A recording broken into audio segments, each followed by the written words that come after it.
National contre la casse du service public, d'après ce que j'ai compris. Journée nationale organisée par la CGT. Par la Fédération CGT des services publics. D'accord. Et vous avez estimé que sur Strasbourg, quel meilleur exemple que les bains municipaux, c'est ça? Oui, on considère que les bains municipaux sont un véritable symbole de la lutte qu'on mène. Tout d'abord puisque nous sommes fermement opposés à toutes les privatisations et le tandem Herman-Bure ont aujourd'hui mis en place un certain nombre de privatisations qui aujourd'hui posent des problèmes vis-à-vis de l'égalité d'accès des citoyens devant le service public.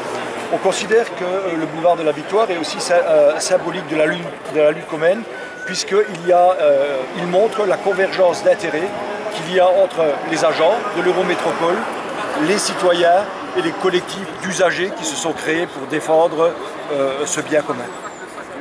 Mais en quoi est-ce que finalement pour le fonctionnement des bains municipaux, parce qu'il faut que ce soit rénové, en quoi ça pose des problèmes? Eh bien, en termes de rupture de l'égalité du citoyen devant le service public, ce qui est projeté aujourd'hui, c'est de dire nous aurons une piscine qui sera gérée en régie par le service public, c'est-à-dire ouvert au plus grand nombre au tarif des autres piscines, et vous aurez parallèlement à ça une autre partie du bâtiment qui sera privatisée et qui sera ouvert à une élite qui a les moyens de se payer hammam, etc.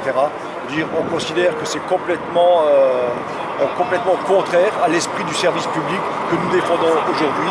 Je crois que le service public, c'est pas d'un côté des prestations rendues à minima aux plus modestes et ensuite des choses un petit peu plus élaborées qui seraient offertes à ceux qui ont les moyens de se le payer. Alors comment on fait, puisque rénover, on voit effectivement le bâtiment qui est dans un sale état. Paraît-il, il n'est pas aux normes depuis 1997, donc il va bien falloir trouver une solution et ça coûterait au minimum 40 millions d'euros. Visiblement, la municipalité dit qu'elle n'a pas, les 40 millions d'euros. Comment vous faites alors du coup? Bien, écoutez, en 2011, la rénovation des bains municipaux était bien prévue dans le plan piscine de la collectivité. Donc c'est bien que les moyens existaient. Et la deuxième question qui se pose, est-ce qu'on a véritablement besoin d'en faire quelque chose de très luxueux au point de ce que veut faire la collectivité aujourd'hui? Je crois qu'il y a rénovation et rénovation.